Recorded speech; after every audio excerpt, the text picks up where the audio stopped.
नमस्कार दोस्तों, आज हम बात करते हैं देश के पहले एग्रीकल्चरल रिसर्च इंस्टीट्यूट के बारे में। इस इंस्टीट्यूट की शुरुआत 1905 में हेनरी फिप्स जूनियर के द्वारा पूसा, बिहार के अंदर की गई। फिप्स लेडी कर्जन के फैमिली फ्रेंड थे, जो अमेरिकी मिलीनियर और उस समय के भारत के गवर्नर जनरल लॉर्ड कर्जन की पत्नी थी।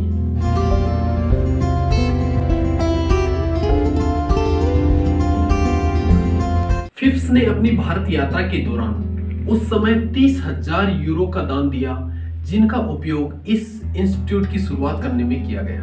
उन्होंने 1 अप्रैल 1905 को कृषि अनुसंधान संस्थान और कॉलेज की आधारशिला रखी। इस इंस्टीट्यूट को देश का पहला एग्रीकल्चर रिसर्च इंस्टीट्यूट कहा जाता है।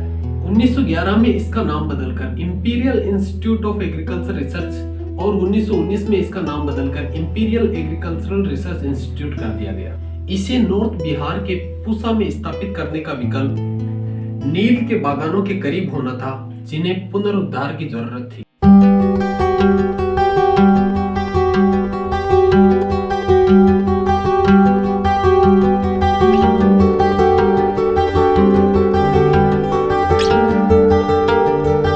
इस संस्थान में नियुक्त होने वाले एक scientist English chemist John Walter leather थे, जिन्होंने 1892 से भारत में एग्रीकल्चरल डिपार्टमेंट में काम किया था। 15 जनवरी 1934 को बिहार में भयंकर अर्थक्वेक के कारण यह इंस्टीट्यूट बुरी तरह क्षतिग्रस्त हो गया था।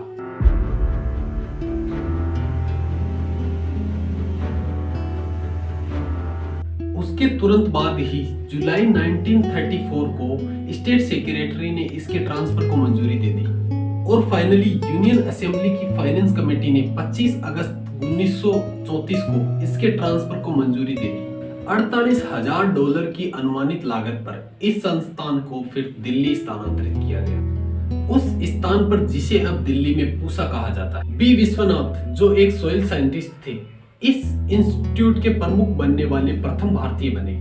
नई दिल्ली में इसके परिसर और imperial institute of agricultural research की नई इमारत का उद्घाटन 7 नवंबर 1936 को उस टाइम के तत्कालीन गवर्नर जनरल लॉर्ड लिनलिथगो द्वारा किया गया था। स्वतंत्रता के बाद संस्थान का नाम बदलकर इंडियन एग्रीकल्चरल रिसर्च इंस्टीट्यूट कर दिया गया। इस इंस्टीट्यूट के सब स्टेशन शिमला ने 1950 में ही गेहूं की रस्ट रेसिस्टेंट किस्में विकसित की, जिनमें पूसा 718, पूसा 737, पूसा 745 और पूसा 760 शामिल थी। इस इंस्टीट्यूट की भूमिका हरित क्रांति के समय भी देश में सर्वाधिक थी। इसके बारे में अब हम जानते हैं farmer DDG agriculture extension ICR और RLB CAU के वर्तमान vice chancellor doctor AK Singh से। पूसा को सीट ऑफ ग्रीन रिवॉल्यूशन भी कहते हैं, इसलिए क्योंकि इसके जो आप कह सकते हैं हरित क्रांति के जो जनक थे या जिनकी सोच से इसका उपज हुआ, डॉक्टर MS स्वामीनाथन उस समय यहाँ पर हमारे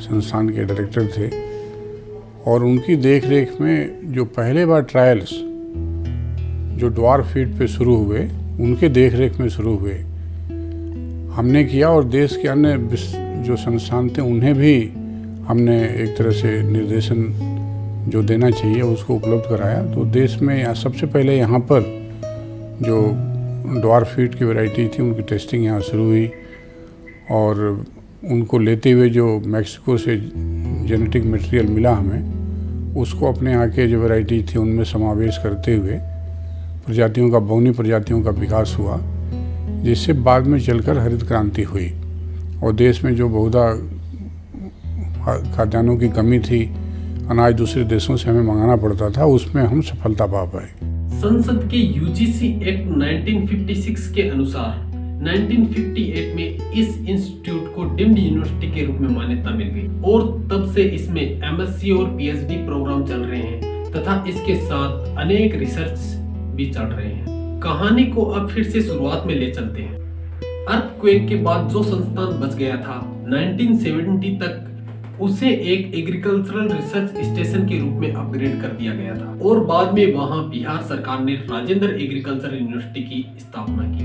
11 मई 2016 को इंडियन पार्लियामेंट ने सेंट्रल यूनिवर्सिटी बिल पारित किया, जिसमें RAU पूसा को सेंट्रल एग्रीकल्चरल यूनिवर्सिटी के रूप में मान्यता मिल गई और अब इसे doctor Rajendra Prasad central agricultural university कहा जाने लगा।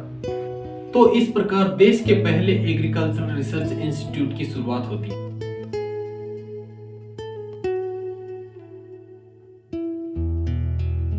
और आगे आप कौन से इंस्टीट्यूट के बारे में जानना चाहते हैं, अपने सुझाव कमेंट बॉक्स में दीजिए।